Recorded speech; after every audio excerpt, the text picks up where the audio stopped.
Hallelujah, praise the lord. ಪ್ರಿಯರೇ, ಯೇಸು ಕ್ರಿಸ್ತನ ಪರಿಶುದ್ಧ ನಾಮದಲ್ಲಿ ನಿಮ್ಮೆಲ್ಲರನ್ನು ವಂದಿಸ್ತೇನೆ. ಗೈಡಿಂಗ್ ಲೈಟ್, ದಾರಿದೀಪ ಎಂಬ ದೇವರ ವಾಕ್ಯ ಧ್ಯಾನ ಭಾಗಕ್ಕೆ ನಿಮ್ಮೆಲ್ಲರನ್ನು ಸ್ವಾಗತಿಸ್ತೇನೆ. ಪ್ರಿಯರೇ, ಇಂದಿನ ಧ್ಯಾನಕ್ಕೋಸ್ಕರ ದೇವರನ್ನ ಹೃದಯದಲ್ಲಿ ಹಾಕಿದ್ದ ವಿಷಯ ದೇವರಿಗೆ ಕೊಡಿರಿ ಎಂಬುದಾಗಿ. ಈ ಸಂದೇಶವನ್ನು 2 ಭಾಗಗಳಾಗಿ ನಾವು ಧ್ಯಾನಿಸಲಿಕ್ಕಿದ್ದೇವೆ. ಇವತ್ತು ಮೊದಲನೇ ಭಾಗ 1 ನಾವು ಮೊದಲು ಧ್ಯಾನಿಸುವ. ವಾಕ್ಯ ಭಾಗವನ್ನು ಧ್ಯಾನಿಸುವುದಕ್ಕಿಂತ ಮೊದಲು ಪ್ರಾರ್ಥನೆ ಮಾಡುವ. ಪ್ರೀತಿಯ ಪರಲೋಕದಲ್ಲಿರುವ ತಂದೆಯಾದ ದೇವರೇ, ಯೇಸು ಕ್ರಿಸ್ತನ ಪರಿಶುದ್ಧ ನಾಮದಲ್ಲಿ ನಿಮ್ಮ ಸನ್ನಿಧಿಗೆ ಬಂದಿದ್ದೇವೆ. ತಂದೆ, ನಿಮಗೆ ಸ್ತೋತ್ರಪ್ಪ. ನೀವು ಅದ್ಭುತನು, ಅತಿಶಯನು, ಮಹೋನ್ನತನು, ಸರ್ವಶಕ್ತನಾಗಿರುವ ದೇವರು. ತಂದೆ, ನಾವು ನಿಮ್ಮ ಸನ್ನಿಧಿಯಲ್ಲಿ ಪ್ರಾರ್ಥಿಸ್ತಾ ಇದ್ದೇವೆ. ಅಪ್ಪ, ನೀವು ಒಳ್ಳೆಯವರು, ಒಳ್ಳೆಯದನ್ನೇ ಮಾಡುವ ದೇವರು. ನಮ್ಮ ಮೇಲೆ ಪ್ರೀತಿ, ದಯೆ, ಮಮತೆ ನೆಟ್ಟಿರುವ ಆತನು. ತಂದೆ, ನಾವು ನಿಮ್ಮ ಸ್ವರವನ್ನು, ನಿಮ್ಮ ವಾಕ್ಯವನ್ನು ಕೇಳಲಿಕ್ಕೆ ಬಂದಿದ್ದೇವೆ ಸ್ವಾಮಿ. ನಮ್ಮೊಂದಿಗೆ ಮಾತನಾಡಿ ವಾಕ್ಯವನ್ನು ಧ್ಯಾನಿಸ್ತಾ ಇರುವ, ಕೇಳಿಸ್ತಾ ಇರುವ ಪ್ರತಿಯೊಬ್ಬರನ್ನು ಸ್ವಾಮಿ ನೀವು ಸಂಧಿಸಿ ಸ್ವಾಮಿ. ಅವರ ಹೃದಯದಲ್ಲಿ ಮಾತನಾಡಿ ಅಪ್ಪ. ಪವಿತ್ರ ಆತ್ಮ ಎಲ್ಲವನ್ನು ನಿಮ್ಮ ಮಾತೊಟ್ಟಿಗೆ ಒಪ್ಪಿಸಿಕೊಡ್ತೇನೆ. ಮಾತನಾಡು, ನನ್ನನ್ನು ಕೇಳಿಸಿಕೊಂಡು ನೀವು ಜನರನ್ನು ಆಳ್ವಿಕೆ ಮಾಡಿ ನಿಮ್ಮ ಚಿತ್ತವೇ ನೆರವೇರಲಿ. ತಂದೆ, ನಿಮಗೆ ಮಹಿಮೆ ಆಗಲಪ್ಪ. ಯೇಸು ಕ್ರಿಸ್ತನ ನಾಮದಲ್ಲಿ ಬೇಡಿ ಹೊಂದಿದ್ದೇವೆ, ಆಮೆನ್. ಪ್ರಿಯರೇ, ಇವತ್ತಿನ ಸಂದೇಶದ ವಿಷಯ ನಾನು ಮೊದಲಿಗೆ ತಿಳಿಸಿದ ಹಾಗೆ ದೇವರಿಗೆ ಕೊಡಿರಿ ಎಂಬುದಾಗಿ. ನಾವು ಅನೇಕ ಬಾರಿ ನಾವು ವಾಕ್ಯದಲ್ಲಿ ಧ್ಯಾನಿಸ್ತಾ ಇರುವಾಗ, ಸಂದೇಶಗಳನ್ನು ಕೇಳ್ತಾ ಇರುವಾಗ, ನಾವು ಏನು ದೇವರಿಂದ ಹೊಂದಿಕೊಳ್ತೇವೆ ಆ ವಿಷಯಗಳನ್ನೇ ನಾವು ಹೆಚ್ಚಾಗಿ ಧ್ಯಾನಿಸ್ತೇವೆ. ನಮಗೆ ದೇವರಿಂದ ಏನು ಸಿಗ್ತದೆ, ದೇವರು ನಮಗೆ ಏನು ಕೊಡ್ತಾರೆ ಎಂಬುದನ್ನೇ ನಾವು ಅತಿ ಹೆಚ್ಚಾಗಿ ಧ್ಯಾನಿಸ್ತೇವೆ. ಅದರ ಬಗ್ಗೆ ಮಾತನಾಡ್ತೇವೆ, ಸಂದೇಶಗಳನ್ನು ಕೇಳ್ತೇವೆ. ಇವತ್ತು ನಾವು ದೇವರ ವಾಕ್ಯದಲ್ಲಿ ಧ್ಯಾನಿಸುವ ದೇವರಿಗೆ ಕೊಡುವ ವಿಷಯದಲ್ಲಿ, ದೇವರಿಗೆ ನಾವು ಏನು ಕೊಡಬೇಕು ಎಂಬುದಾಗಿ. ನಾವು ಮೊದಲಿಗೆ ನೋಡುವ ದೇವರಿಗೆ ಕೊಡಿರಿ ಅಂತ ಹೇಳುವಾಗ, ಮೊದಲಿಗೆ ದೇವರಿಗೆ ನಮ್ಮ ಪ್ರೀತಿಯನ್ನು ಕೊಡಬೇಕು. ದೇವರಿಗೆ ಪ್ರೀತಿಯನ್ನು ಕೊಡಿರಿ. ಮೊದಲನೇದಾಗಿ ನಾವು ಮಾರ್ಕನ ಬರೆದ ಸುವಾರ್ತೆ 12ನೇ ಅಧ್ಯಾಯ 30ನೇ ವಚನಕ್ಕೆ ಸತ್ಯವೇದವನ್ನು ತಿರುಗಿಸುವ. ಅಲ್ಲಿ ಹೀಗೆ ಬರೆಯಲ್ಪಟ್ಟಿದೆ: ಇಸ್ರಾಯೇಲ್ ಜನರೇ ಕೇಳು, ನಮ್ಮ ದೇವರಾದ ಕರ್ತನು ಒಬ್ಬನೇ ದೇವರು. ನಿನ್ನ ದೇವರಾದ ಕರ್ತನನ್ನು ಪೂರ್ಣ ಹೃದಯದಿಂದಲೂ, ಪೂರ್ಣ ಪ್ರಾಣದಿಂದಲೂ, ಪೂರ್ಣ ಬುದ್ಧಿಯಿಂದಲೂ, ಪೂರ್ಣ ಶಕ್ತಿಯಿಂದಲೂ ಪ್ರೀತಿಸಬೇಕು ಎಂಬುದೇ ಮೊದಲನೆಯ ಆಜ್ಞೆ ಎಂಬುದಾಗಿ. ಮೊದಲನೇ ಆಜ್ಞೆ ಏನಂತ ಹೇಳಿದರೆ, ದೇವರನ್ನು ಪೂರ್ಣ ಭಕ್ತಿ, ಪೂರ್ಣ ಶಕ್ತಿ, ಪೂರ್ಣ ಪ್ರಾಣ, ಪೂರ್ಣ ಬುದ್ಧಿಯಿಂದ ಪ್ರೀತಿಸುವಂಥದ್ದು. ನಾವು ಇದೇ ವಾಕ್ಯವನ್ನು ಮತ್ತಾಯನ ಬರೆದ ಸುವಾರ್ತೆ 22ನೇ ಅಧ್ಯಾಯದ 36ನೇ ವಚನದಲ್ಲಿ ಓದುವ. ಗುರುವೇ, ಧರ್ಮಶಾಸ್ತ್ರದಲ್ಲಿ ಯಾವ ಆಜ್ಞೆ ಮುಖ್ಯವಾದುದು ಎಂದು ಆತನನ್ನು ಕೇಳಿದಕ್ಕೆ, ಅದೇ ಸ್ವಾಮಿಯನ್ನು ಕೇಳಿದಾಗ, ಆತನು ನಿನ್ನ ದೇವರಾಗಿರುವ ಕರ್ತನನ್ನು ನಿನ್ನ ಪೂರ್ಣ ಹೃದಯದಿಂದಲೂ, ಪೂರ್ಣ ಪ್ರಾಣದಿಂದಲೂ, ನಿನ್ನ ಪೂರ್ಣ ಬುದ್ಧಿಯಿಂದಲೂ ಪ್ರೀತಿಸಬೇಕು ಎಂಬ ಆಜ್ಞೆ ಮುಖ್ಯವಾದದ್ದು ಮತ್ತು ಮೊದಲನೆಯದು. ಹಲ್ಲೆಲೂಯಾ. ದೇವರಿಗೆ ನಮ್ಮ ಪ್ರೀತಿಯನ್ನು ನಾವು ಕೊಡಬೇಕು. ದೇವರು ನಮ್ಮ ಪ್ರೀತಿಗಾಗಿ ಹಂಬಲಿಸ್ತಾರೆ. ದೇವರು ನಮ್ಮೊಂದಿಗೆ ಸಂಬಂಧವನ್ನು ಬಳಸಲಿಕ್ಕೆ ದೇವರು ನಮ್ಮನ್ನು ಆತನ ಸ್ವಾರೂಪ್ಯದಲ್ಲಿ ಉಂಟು ಮಾಡಿದ್ದಾರೆ. ದೇವರು ತನ್ನ ಪ್ರೀತಿಯನ್ನು ನಮ್ಮ ಮೇಲೆ ಸುರಿಸಲಿಕ್ಕೋಸ್ಕರ, ನಮ್ಮೊಂದಿಗೆ ಪ್ರೀತಿಯನ್ನು ಎಕ್ಸ್ಚೇಂಜ್ ಮಾಡಲಿಕ್ಕೋಸ್ಕರ ದೇವರು ನಮ್ಮನ್ನು ಆತನ ಸ್ವಾರೂಪ್ಯದಲ್ಲಿ ನಮ್ಮನ್ನು ಉಂಟು ಮಾಡಿದ್ದಾರೆ. ನಮ್ಮೊಂದಿಗೆ ಫೆಲೋಶಿಪ್ ಮಾಡಲಿಕ್ಕೆ, ಸಂಬಂಧ ಮಾಡಲಿಕ್ಕೋಸ್ಕರ ದೇವರು ನಮ್ಮನ್ನು ಅಪಾರವಾಗಿ ಪ್ರೀತಿ ಮಾಡ್ತಾರೆ, ಬಯಸ್ತಾರೆ, ಹಂಬಲಿಸ್ತಾರೆ. ಅದೇ ರೀತಿಯಾಗಿ ದೇವರು ನಮ್ಮ ಪ್ರೀತಿಯನ್ನು, ನಮ್ಮ ಸಾನ್ನಿಧ್ಯವನ್ನು, ನಮ್ಮ ಒಡನಾಟವನ್ನು ದೇವರು ಬಯಸುವರಾಗಿದ್ದಾರೆ. ನಾವು ಅಬ್ರಾಮನಿಗೆ ಬಗ್ಗೆ ನಾವು ನೋಡುವಾಗ, ಅಬ್ರಾಮನಿಗೆ 100 ವರ್ಷ ಪ್ರಾಯದಲ್ಲಿ ದೇವರು ವಾಗ್ದಾನದ ಮಗ ಇಸಾಕನನ್ನು ಕೊಡ್ತಾರೆ. ಆನಂತರ ನಾವು ನೋಡ್ತೇವೆ, ಅದರ ಮೊದಲು ಅಬ್ರಾಮನು ದೇವರೊಂದಿಗೆ ಅನ್ಯೋನ್ಯವಾಗಿ ನಡೀತಾ ಇದ್ದ. ಯಾವಾಗ ಅವನಿಗೆ ವಾಗ್ದಾನದ ಮಗ ಇಸಾಕನು ಸಿಕ್ಕಿದ್ನೋ, ಅಬ್ರಾಮನು ಅವನ ಎಲ್ಲ ಪ್ರೀತಿಯನ್ನು ಇಸಾಕನ ಮೇಲೆ ಸುರಿಸಿದ. ಅವನೆಲ್ಲ ಅಟೆನ್ಷನ್ ಅದು ಇಸಾಕನ ಮೇಲೆ ಇತ್ತು. ಇಸಾಕ ಅವನ ಜೀವಿತದಲ್ಲಿ ಮೊದಲನೇ ಪ್ರಯಾರಿಟಿ ಆದ, ಮೊದಲನೇ ಆದ್ಯತೆ ಆದ. He became more important to him. ಅದನ್ನು ನೋಡ್ತಾ ಇದ್ದ ದೇವರು ಒಂದು ದಿವಸ ಅಬ್ರಾಮನೊಂದಿಗೆ ಮಾತನಾಡ್ತಾರೆ. ಆದಿಕಾಂಡ 22ನೇ ಅಧ್ಯಾಯದಲ್ಲಿ ನಾವು 2ನೇ ವಚನವನ್ನು ಓದುವ.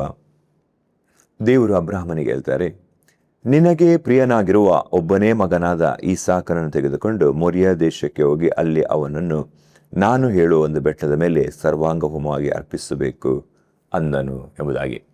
ಇಲ್ಲಿ ದೇವರೀಗ ಅಬ್ರಾಮನಿಗೆ ಹೇಳ್ತಿದ್ದಾರೆ ಏನಂತ ಹೇಳಿದೆ, ನಿನಗೆ ಪ್ರಿಯನಾಗಿರುವ ನಿನ್ನ ಒಬ್ಬನೇ ಮಗನನ್ನು ಮೊರಿಯಾ ದೇಶದಲ್ಲಿ ಬೆಟ್ಟದಲ್ಲಿ ಹೋಗಿ ಅದನ್ನು ಯಜ್ಞವಾಗಿ ಅರ್ಪಿಸು ಎಂಬುದಾಗಿ. ದೇವರು ಅಬ್ರಾಮನಲ್ಲಿ ಏನು ಕೇಳ್ತಾ ಇದ್ದಾರೆ ಅಂದರೆ, ಅವನ ಪ್ರೀತಿಯನ್ನು ಕೇಳ್ತಾ ಇದ್ದಾರೆ. ಅವನ ಪ್ರೀತಿ ಈಗ ಇಸಾಕನ ಮೇಲೆ ಇದೆ. ದೇವರೀಗ ಕೇಳ್ತಾ ಇದ್ದಾರೆ, ಆ ಪ್ರೀತಿಯನ್ನು ನನಗೆ ಕೊಡು ಎಂಬುದಾಗಿ. ಆ ಪ್ರೀತಿಯ ಒಬ್ಬನೇ ಮಗನ ನನಗೆ ಕೊಡು. ಬೇಸಿಕಲಿ ದೇವರು ಕೇಳಿದ ಅರ್ಥ ಏನಂದರೆ, ನಿನ್ನ ಪ್ರೀತಿಯನ್ನು ನನಗೆ ಕೊಡು. ನಿನ್ನ ಪ್ರೀತಿಯನ್ನು ನೀನು ನಿನ್ನ ಮಗನಾದ ಈಸಾಕನ ಮೇಲೆ ಸುರಿಸ್ತಾ ಇದೆಯಲ್ಲ, ಆ ಪ್ರೀತಿಯನ್ನು ನನಗೆ ಕೊಡು ಎಂಬುದಾಗಿ. ಹೌದು ಪ್ರೀತಿಯ ದೇವಜನರೇ, ನಾವೀಗಾಗಲೇ ದೇವರ ಆಜ್ಞೆಯನ್ನು ನಾವು ನೋಡಿದ್ದೇವೆ. ದೇವರನ್ನು ಪೂರ್ಣ ಬುದ್ಧಿಯಿಂದ, ಪೂರ್ಣ ಶಕ್ತಿಯಿಂದ, ಪೂರ್ಣ ಪ್ರಾಣದಿಂದ, ಪೂರ್ಣ ಹೃದಯದಿಂದ ನಾವು ಪ್ರೀತಿಸಬೇಕೆಂಬುದು ಮೊದಲನೇ ಆಜ್ಞೆ ಮತ್ತು ಬಹಳ ಮುಖ್ಯವಾದ ಆಜ್ಞೆ. We should love god. ದೇವರು ನಮ್ಮ ಪ್ರೀತಿಗಾಗಿ ಹಂಬಲಿಸ್ತಾರೆ, ಪ್ರೀತಿಯನ್ನು ಬಯಸ್ತಾರೆ. ನಮ್ಮ ಮೊದಲನೇ ಪ್ರೀತಿ ಅದು ಯೇಸು ಆಗಿರಬೇಕು. ನಾವು ಈ ಲೋಕದಲ್ಲಿ ಯೇಸುವಿಗಿಂತ ಹೆಚ್ಚಾಗಿ ಯಾವುದನ್ನು ಕೂಡ ಪ್ರೀತಿಸಬಾರ್ದು. He should be first and priority. Yesu Swami ನಮ್ಮ ಜೀವಿತದಲ್ಲಿ ಮೊದಲನೆಯವರು, ಬಹಳ ಮುಖ್ಯವಾದವರು ಆಗಿರಬೇಕು. ಸೊ ದೇವರಿಗೆ ಕೊಡಿರಿ ಅಂತ ಹೇಳುವಾಗ, ಮೊದಲನೇದಾಗಿ ದೇವರಿಗೆ ನಿಮ್ಮ ಪ್ರೀತಿಯನ್ನು ಕೊಡಿರಿ. ಎರಡನೇದಾಗಿ ದೇವರಿಗೆ ನಿಮ್ಮ ಆಶೆ, ಆಕಾಂಕ್ಷೆ, ಬಯಕೆಗಳನ್ನು ಕೊಡಿರಿ. ನಮ್ಮ ಜೀವಿತದಲ್ಲಿ ಪ್ರತಿಯೊಬ್ಬರಿಗೆ ನಮ್ಮದೇ ಆದ ಆಸೆ, ಆಕಾಂಕ್ಷೆ, ಬಯಕೆಗಳಿರ್ತವೆ. ಆದರೆ ನಾವು ಈ ಲೋಕದಲ್ಲಿ ದೇವರ ಹಸ್ತದಿಂದ ಸೃಷ್ಟಿಸಲ್ಪಟ್ಟಿದ್ದು ನಮ್ಮ ಆಸೆ, ಆಕಾಂಕ್ಷೆ, ಬಯಕೆಗಳನ್ನು ಹಿಂಬಾಲಿಸಲಿಕ್ಕೆಲ್ಲ. ನಾವು ದೇವರ ಆಸೆ, ಆಕಾಂಕ್ಷೆಗಳನ್ನು ಇಲ್ಲಿ ಮಾಡಿ ಮುಗಿಸ್ಲಿಕ್ಕೋಸ್ಕರ. ನಾವಿಲ್ಲಿ ಸೃಷ್ಟಿಯಾದದ್ದು ದೇವರ ಉದ್ದೇಶದಿಂದ, ದೇವರ ಆಲೋಚನೆಯಿಂದ. ಆದ್ದರಿಂದಾಗಿ ದೇವರು ಏನು ಬಯಸ್ತಾರೋ ಅದನ್ನು ನಾವಿಲ್ಲಿ ಮಾಡಿ ಮುಗಿಸಬೇಕು. ನಾವು ಯೋಹಾನನ ಬರೆದ ಸುವಾರ್ತೆ 12ನೇ ಅಧ್ಯಾಯ 1-5 ವಚನ ಓದುವ. ಪಸ್ಕ ಹಬ್ಬವು ಇನ್ನೂ 6 ದಿವಸ ಮುಂದೆ ಇರಲಾಗಿ ಏಸು ಬೇತಾನ್ಯಕ್ಕೆ ಬಂದನು. ಏಸು ಸತ್ತವರೊಳಗಿಂದ ಎಬ್ಬಿಸಿದ ಲಾಜರನು ಅಲ್ಲಿದ್ದನು.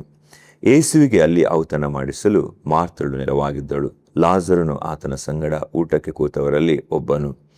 ಆಗ ಮರಿಯಳು ಬಹು ಬೆಲೆಯುಳ್ಳ ಅಚ್ಚ ಜಟಮಾಂಸ ತೈಲವನ್ನು 1 ಸೇರಷ್ಟು ತಂದು ಏಸುವಿನ ಪಾದಕ್ಕೆ ಹಚ್ಚಿ ತನ್ನ ತಲೆಗೂದಲಿನಿಂದ ಆತನ ಪಾದವನ್ನು ಒರೆಸಿದಳು. ಆ ತೈಲದ ಪರಿಮಳವೆಲ್ಲ ಮನೆಯನ್ನೆಲ್ಲ ತುಂಬಿಕೊಂಡಿತು ಎಂಬುದಾಗಿ ವಾಕ್ಯದಲ್ಲಿ ನಾವು ನೋಡ್ತೇವೆ.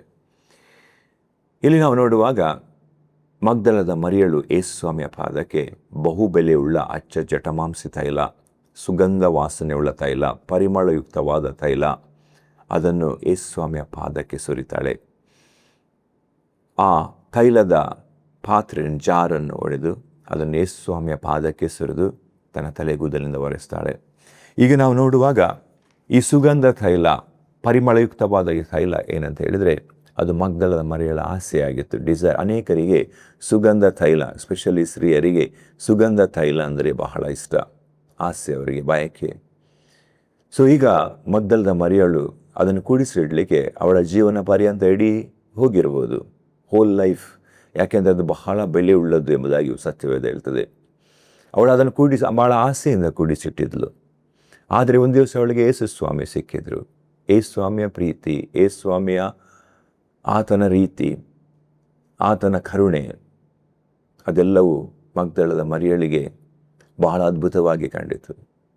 ಈ ಅದ್ವಿತೀಯನಾದ ಯೇಸು ಸ್ವಾಮಿಯಾಗಿ ನಾನು ಯಾರೂ ಕಂಡಿಲ್ಲ. ಈತನು ಬಹಳ ಬೆಲೆಯುಳ್ಳವತನು, ಅದ್ಭುತನು, ಮಹಿಮೆ ಉಳ್ಳ ಆತನು ಎಂಬುದಾಗಿ ಮಗ್ದಲದ ಮರಿಯಳು ತಿಳಿದುಕೊಂಡಳು. ಈತನಿಗಿಂತ ಹೆಚ್ಚಾಗಿ ಈ ಲೋಕದಲ್ಲಿ ನನಗೆ ಬೇರೆ ಯಾವುದೂ ಕೂಡ ಮುಖ್ಯ ಅಲ್ಲ, ಬೆಲೆಯುಳ್ಳದು ಅಲ್ಲ ಎಂಬುದಾಗಿ ತಿಳ್ಕೊಂಡಳು. ಅದಕ್ಕಾಗಿ ಯಾವುದನ್ನು ಅವಳ ಆಸೆಯಿಂದ ಕೂಡಿಸಿಟ್ಟಿದ್ಲೋ ಅದನ್ನು ಒಡೆದಳು. ಈ ಲೋಕದಲ್ಲಿ ಏನನ್ನು ಅವಳ ಆಸೆಯಿಂದ ಬಯಕೆಯಿಂದ ಇಟ್ಕೊಂಡಿದ್ಲೋ ಅದನ್ನು ಒಡೆದಳು. ಅದನ್ನು ಯೇಸು ಸ್ವಾಮಿಯ ಪಾದಕ್ಕೆ ಹಾಕಿದ್ಲು. ಪ್ರೀತಿಯ ದೇವಜನರೇ, ನಿಮ್ಮ ಆಸೆ, ಆಕಾಂಕ್ಷೆ, ವೈಯಕ್ತಿಕವಾದ ಬಯಕೆಗಳು, ಡಿಸೈರ್ಗಳು, ಅದನ್ನು ಒಡೆದು ಯೇಸು ಸ್ವಾಮಿಯ ಪಾದದ ಕೆಳಗೆ ಹಾಕಿ ದೇವರ ಹೃದಯದ ಆಶೆ, ಬಯಕೆ, ಅದನ್ನು ನಿಮ್ಮ ಹೃದಯದ ಆಶೆ, ಬಯಕೆಗಳನ್ನಾಗಿ ಮಾಡಿಕೊಳ್ಳಿ. ನಾವು ನಮ್ಮ ಆಶೆಗಳನ್ನು ಹಿಂಬಾಲಿಸಿ ಹೊಡುವುದಲ್ಲ, ದೇವರ ಹೃದಯದ ಆಶೆ, ಇಷ್ಟಾರ್ಥಗಳನ್ನು ನೆರವೇರಿಸುವುದರಲ್ಲಿ ನಮ್ಮನ್ನು ತೊಡಗಿಸಿಕೊಳ್ಳಬೇಕು. ಯಾವಾಗ ನಾವು ದೇವರ ಹೃದಯದ ಆಶೆ, ಇಷ್ಟಾರ್ಥಗಳನ್ನು, ಬಯಕೆಯನ್ನು ನೆರವೇರಿಸಲಿಕ್ಕೋಸ್ಕರ ಇಲ್ಲಿ ಜೀವಿಸ್ತೇವೋ ನಮ್ಮ ಜೀವಿತದಲ್ಲಿ ಒಂದು ದೈವಿಕವಾದ ಸಮಾಧಾನವಿರುತ್ತದೆ. ಯಾವಾಗ ನಮ್ಮ ಆಸೆ, ಆಕಾಂಕ್ಷೆ, ಬಯಕೆಗಳನ್ನು ನಾವು ಹಿಂಬಾಲಿಸ್ತಾ ಓಡ್ತಾ ಇರ್ತೇವೋ ನಮ್ಮ ಹೃದಯಕ್ಕೆ, ನಮ್ಮ ಮನಸ್ಸಿಗೆ ಸಮಾಧಾನವೇ ಇರುವುದಿಲ್ಲ. ನಾವು ದಾವೀದನ ಬಗ್ಗೆ ನಾವು ನೋಡುವಾಗ, ದಾವೀದನ ಬಗ್ಗೆ ದೇವರು ಅದ್ಭುತವಾದ ಸಾಕ್ಷಿಯನ್ನು ಕೊಡ್ತಾರೆ. ಅಪೊಸ್ತಲ ಕೃತ್ಯ 13ನೇ ಅಧ್ಯಾಯ 22ನೇ ವಚನ. ಆಮೇಲೆ ದೇವರು ಅವನನ್ನು ತೆಗೆದುಹಾಕಿ ದಾವೀದನನ್ನು ಅವರ ಮೇಲೆ ಅರಸನನ್ನಾಗಿ ಮಾಡಿ, ಈಶಾಯನ ಮಗನಾದ ದಾವೀದನ ನನಗೆ ಸಿಕ್ಕಿದ್ನು. ಅವನು ನನಗೆ ಒಪ್ಪುವ ಮನುಷ್ಯನು, ಅವನು ನನ್ನ ಇಷ್ಟವನ್ನೆಲ್ಲ ನೆರವೇರಿಸುವನು ಎಂಬುದಾಗಿ ಅವನ ವಿಷಯವಾಗಿ ಸಾಕ್ಷಿ ಹೇಳಿ. ಈಗ ದೇವರು ತಾನೇ ದಾವೀದನ ಬಗ್ಗೆ ಸಾಕ್ಷಿ ಹೇಳ್ತಾರೆ, ಈಶಾಯನ ಮಗನಾದ ದಾವೀದನು ನನಗೆ ಸಿಕ್ಕಿದ್ನು, ಅವನು ನನ್ನ ಹೃದಯಕ್ಕೆ ಒಪ್ಪುವ ಮನುಷ್ಯನು, ಅವನು ನನ್ನ ಇಷ್ಟವನ್ನೆಲ್ಲ ನೆರವೇರಿಸ್ತಾನೆ ಎಂಬುದಾಗಿ. ಅಲ್ಲೆಲ್ಲೂಯ್ಯ. ಈ ಸಾಕ್ಷಿಯನ್ನು ನಾವು ಎಲ್ಲರೂ ಕೂಡ ಕೇಳಿಸ್ಕೊಳ್ಬೇಕು ಪ್ರಿಯರೇ. ದೇವರು ಹೇಳಬೇಕು, ನಾವು ದೇವರ ಇಷ್ಟವನ್ನು ನೆರವೇರಿಸುವವರು, ದೇವರ ಹೃದಯಕ್ಕೆ ಒಪ್ಪುವ ವ್ಯಕ್ತಿ, ಹಾಗೆ ಬದಲಾಗಬೇಕು. ನಾವು ಮುಂದೆ ಓದುವ. ಎರಡನೇದಾಗಿ ನಮ್ಮ ಆಸೆ ಆಕಾಂಕ್ಷೆ ಬಯಕೆಗಳನ್ನು ನಾವು ದೇವರಿಗೆ ಕೊಡಬೇಕು.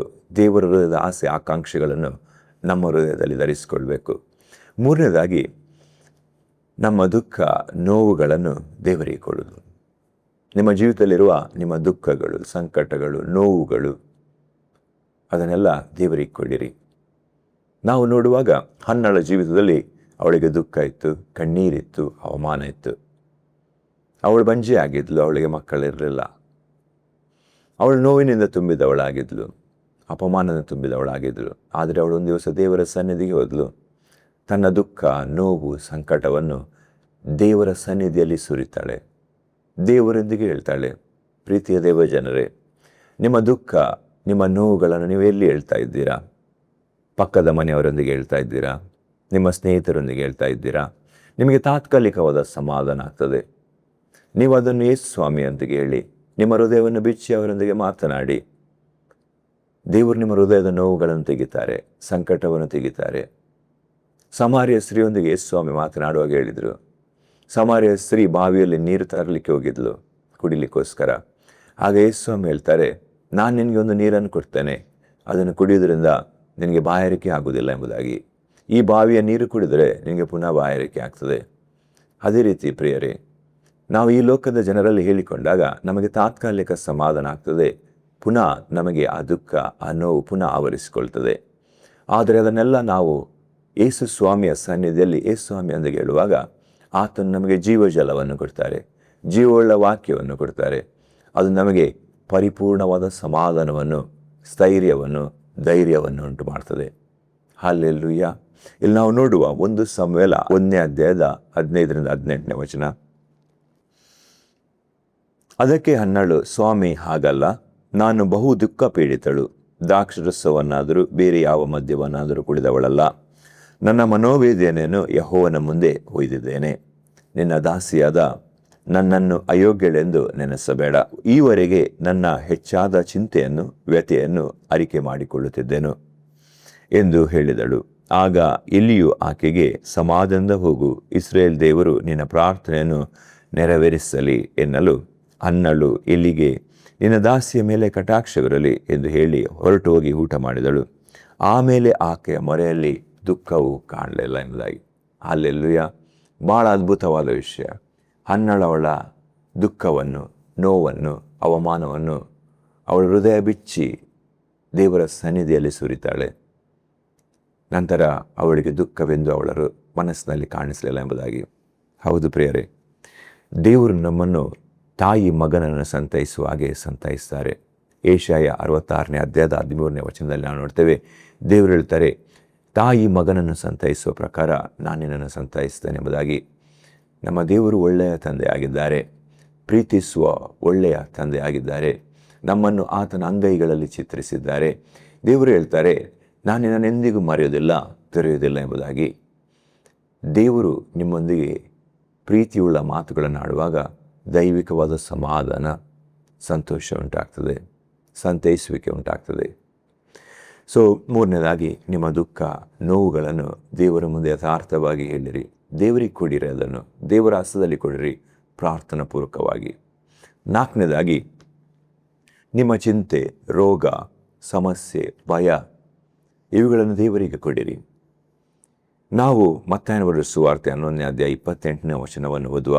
ಅಲ್ಲಿ ಯೇಸು ಸ್ವಾಮಿ ಸಕಲ ಜನರಿಗೆ ಒಂದು ಕರೆಯನ್ನು ಕೊಡ್ತಾರೆ. ಎಲ್ಲರಿಗೆ, ಈ ಲೋಕದ ಎಲ್ಲ ಜನರಿಗೆ ಯೇಸು ಸ್ವಾಮಿ ಅಂದರೆ ಸೃಷ್ಟಿಕರ್ತನಾದ ದೇವರು, ಆತನು ಮನುಷ್ಯ ಅವತಾರದಲ್ಲಿ ಇಳಿದು ಬಂದು ಜನರಿಗೊಂದು ಕರೆಯನ್ನು ಕೊಡ್ತಾರೆ. ಮತ್ತಾಯ 11:28, ಎಲೆ ಕಷ್ಟಪಡುವವರೇ, ಹೊರೆ ಹೊತ್ತವರೇ, ನೀವೆಲ್ಲರೂ ನನ್ನ ಬಳಿಗೆ ಬನ್ನಿರಿ, ನಾನು ನಿಮಗೆ ವಿಶ್ರಾಂತಿ ಕೊಡುವೆನು. ನಾನು ಸಾತ್ವಿಕನು, ದೀನ ಮನಸ್ಸುಳ್ಳವನು ಆಗಿರೋದ್ರಿಂದ ನನ್ನ ನೊಗವನ್ನು ನಿಮ್ಮ ಮೇಲೆ ತೆಗೆದುಕೊಂಡು ನನ್ನಲ್ಲಿ ಕಲಿತುಕೊಳ್ಳಿರಿ. ಆಗ ನಿಮ್ಮ ಆತ್ಮಗಳಿಗೆ ವಿಶ್ರಾಂತಿ ಸಿಕ್ಕುವುದು. ಯಾಕೆಂದರೆ ನನ್ನ ನೊಗವು ಮೃದುವಾದುದು, ನನ್ನ ಹೊರೆಯು ಹೌರವಾದುದು ಎಂಬುದಾಗಿ. ಇಲ್ಲಿ ನಾವು ಯೇಸು ಸ್ವಾಮಿ ಸ್ವತಃ ಹೇಳ್ತಾರೆ, ಎಲೆ ಕಷ್ಟಪಡುವವರೇ, ಹೊರೆ ಹೊತ್ತವರೇ, ನೀವೆಲ್ಲ ನನ್ನ ಬಳಿಗೆ ಬನ್ನಿರಿ ಎಂಬುದಾಗಿ. ಹೌದು ಪ್ರಿಯರೇ, ನಿಮ್ಮ ಕಷ್ಟ, ಸಮಸ್ಯೆ, ಚಿಂತೆ, ವೇದನೆ, ರೋಗ, ನಿಮ್ಮ ಎಲ್ಲ ಭಯಗಳನ್ನು ದೇವರಿಗೆ ಕೊಡಿರಿ. ಪ್ರಾರ್ಥನಾ ಪೂರ್ವಕವಾಗಿ ಅದನ್ನು ದೇವರ ಹತ್ರ ಹೇಳಿ, ಹೃದಯ ಬಿಚ್ಚಿ ದೇವರೊಂದಿಗೆ ಅದನ್ನು ತಿಳಿಯಪಡಿಸಿ. 1 ಪೇತ್ರ 5ನೇ ಅಧ್ಯಾಯದ 7ನೇ ವಚನ ಹೇಳ್ತದೆ, ನೀವು ಚಿಂತಿಸಬೇಡಿರಿ, ದೇವರು ನಿಮಗೋಸ್ಕರ ಚಿಂತಿಸ್ತಾರೆ ಎಂಬುದಾಗಿ. ಹೌದು ಪ್ರಿಯರೇ, ದೇವರು ನಮಗೋಸ್ಕರ ಚಿಂತಿಸ್ತಾರೆ. ದೇವರು ನಮ್ಮನ್ನು ಆತನ ಸ್ವರೂಪದ ಸೃಷ್ಟಿ ಮಾಡಿ ಈ ಲೋಕದಲ್ಲಿ ಇಟ್ಟಿದ್ದಾರೆ.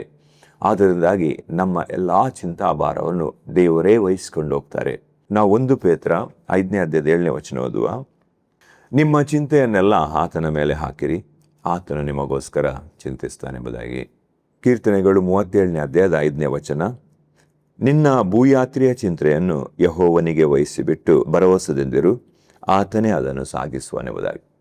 ದೇವರು ನಮ್ಮ ಎಲ್ಲ ಭೂಯಾತ್ರೆಯ ಚಿಂತೆಯನ್ನು ಆತನ ಮೇಲೆ ತೆಗೆದುಕೊಳ್ತಾರೆ. ದೇವರು ನಮಗೋಸ್ಕರ ಚಿಂತಿಸ್ತಾರೆ. ದೇವರು ನಮ್ಮನ್ನು ನಡೆಸುವ ಒಳ್ಳೆಯ ತಂದೆಯಾಗಿದ್ದಾರೆ. ನಾವು ಮತ್ತೆ ಬಳಸುವ 8ನೇ ಅಧ್ಯಾಯ 17ನೇ ವಚನ ಹೇಳ್ತೇವೆ, ದೇವರು ತಾನೇ ನಮ್ಮ ರೋಗಗಳನ್ನು, ಬೇನೆಗಳನ್ನು ಆತನ ಧೈರ್ಯದಲ್ಲಿ ಒತ್ತು ತೀರಿಸಿದ್ದಾರೆ. ಸೊ ನಿಮ್ಮ ಚಿಂತೆಯನ್ನು, ನಿಮ್ಮ ಸಮಸ್ಯೆಯನ್ನು, ಭಯಗಳನ್ನು, ರೋಗವನ್ನು ದೇವರಿಗೆ ಕೊಡಿರಿ. ಆತನು ಅದನ್ನು ನಿಭಾಯಿಸ್ತಾರೆ. ನಮ್ಮನ್ನೆಲ್ಲ ಸಂಕಟದಿಂದ, ಕಷ್ಟದಿಂದ, ಕಣ್ಣೀರಿನಿಂದ, ಚಿಂತೆಯಿಂದ ಬಿಡಿಸ್ತಾರೆ. ಹಲ್ಲೆಲೂಯ. ನಾವು ಇವತ್ತು 4 ವಿಷಯಗಳನ್ನು ಧ್ಯಾನಿಸಿದ್ದೇವೆ. ದೇವರಿಗೆ ಕೊಡಿರಿ ಎಂಬ ಭಾಗದಲ್ಲಿ, ಭಾಗ 1ರಲ್ಲಿ ನಾವು ಮೊದಲಿಗಾಗಿ ನಾವು ನೋಡಿದ್ದೇವೆ, ದೇವರಿಗೆ ನಿಮ್ಮ ಪ್ರೀತಿಯನ್ನು ಕೊಡಿರಿ. ದೇವರು ನಮ್ಮ ಪ್ರೀತಿಗಾಗಿ ಹಂಬಲಿಸ್ತಾರೆ. 2ನೇದಾಗಿ, ನಿಮ್ಮ ಆಸೆ, ಆಕಾಂಕ್ಷೆ, ಬಯಕೆಗಳನ್ನು ದೇವರಿಗೆ ಕೊಡಿರಿ. ದೇವರ ಹೃದಯದ ಆಸೆ, ಆಕಾಂಕ್ಷೆ, ಬಯಕೆಗಳನ್ನು ನಿಮ್ಮ ಹೃದಯದ ಆಸೆ, ಆಕಾಂಕ್ಷೆ, ಬಯಕೆಗಳಾಗಿ ಮಾಡಿಕೊಳ್ಳಿ. ಆಗ ದೈವಿಕ ಸಮಾಧಾನ ಉಂಟಾಗ್ತದೆ. 3ನೇದಾಗಿ, ನಿಮ್ಮ ದುಃಖಗಳು, ನೋವುಗಳು, ಅವಮಾನಗಳು, ಇದನ್ನೆಲ್ಲ ಪ್ರಾರ್ಥನಾ ಪೂರ್ವಕವಾಗಿ ದೇವರ ಸನ್ನಿಧಿಯಲ್ಲಿ ದೇವರಿಗೆ ಕೊಡಿರಿ. ದೇವರಲ್ಲಿ ಒಯ್ಯಿರಿ ಅದನ್ನು. ದೇವರು ನಿಮ್ಮ ದುಃಖವನ್ನು ತೆಗೆದು ನಿಮಗೆ ಸಂತೋಷವನ್ನು ಉಂಟು ಮಾಡ್ತಾರೆ, ಹರ್ಷವನ್ನು ಉಂಟು ಮಾಡ್ತಾರೆ. ಅವಮಾನವನ್ನು ತೆಗೆದು ಮಾನವನ್ನು ಉಂಟು ಮಾಡ್ತಾರೆ. 4ನೇದಾಗಿ ನಾವು ನೋಡಿದ್ದೇವೆ, ನಿಮ್ಮ ಚಿಂತೆಯನ್ನು, ನಿಮ್ಮ ಭಯಗಳನ್ನು, ನಿಮ್ಮ ರೋಗಗಳನ್ನು ದೇವರಿಗೆ ಕೊಡಿರಿ. ದೇವರೇ ನಮಗೋಸ್ಕರ ಚಿಂತಿಸ್ತಾರೆ. ಆತನೇ ನಮ್ಮ ಸಮಸ್ಯೆಗಳನ್ನು ಹೊತ್ತು ಸಾಗುವ ಆತನು, ರೋಗಗಳನ್ನು ಹೊತ್ತು ತೀರಿಸುವ ಆತನು. ಹಲ್ಲೆಲೂಯ. ನಮ್ಮ ದೇವರು ಒಳ್ಳೆಯ ದೇವರು, ಒಳ್ಳೆಯದೇ ಮಾಡುವ ದೇವರು, ನಮ್ಮನ್ನು ಬಯಸುವ ದೇವರು. ನಾವು ಪ್ರಾರ್ಥನೆ ಮಾಡುವ. ಪ್ರೀತಿಯ ಪರಲೋಕದ ತಂದೆ, ಯೇಸು ಕ್ರಿಸ್ತನ ನಾಮದಲ್ಲಿ ನಿಮ್ಮ ಸನ್ನಿಧಿಯಲ್ಲಿ ಪ್ರಾರ್ಥನೆ ಮಾಡ್ತಾ ಇದ್ದೇವೆ. ತಂದೆ, ನಿಮ್ಮ ಜೀವವುಳ್ಳ ವಾಕ್ಯಗಳಿಗಾಗಿ ಸ್ತೋತ್ರ. ಅಪ್ಪ ಸ್ವಾಮಿ, ನಿಮ್ಮ ವಾಕ್ಯಗಳು ಸಜೀವವಾದುದು, ಕಾರ್ಯಸಾಧಕವಾದುದು ಸ್ವಾಮಿ. ಈಗ ಬಿತ್ತಲ್ಪಟ್ಟಿರುವಂಥ ಈ ವಾಕ್ಯಗಳು ಸ್ವಾಮಿ, ನಿಮ್ಮ ಮಕ್ಕಳ ಜೀವಿತದಲ್ಲಿ ಆಳವಾಗಿ ಬೇರೂರಿ 100ರಷ್ಟು ಫಲ ಕೊಡಲಿ. ವಾಕ್ಯಗಳು ನಂಬುವನಲ್ಲಿ ಬಲವಾಗಿ ಕಾರ್ಯ ಮಾಡ್ತದೆ ಎಂಬುದಾಗಿ ಅಪ್ಪ ನಿಮ್ಮ ವಾಕ್ಯದಲ್ಲಿ ಧ್ಯಾನಿಸಿದ್ದೇವೆ ಸ್ವಾಮಿ. ತಂದೆ ಸ್ವಾಮಿ, ನಿಮ್ಮ ಮಕ್ಕಳ ಜೀವಿತ ನಿಮಗೆ ಮಹಿಮೆಯನ್ನುಂಟು ಮಾಡಲಿ, ಘನವನ್ನುಂಟು ಮಾಡಲಿ, ಸ್ತುತಿಯನ್ನುಂಟು ಮಾಡಲಿ.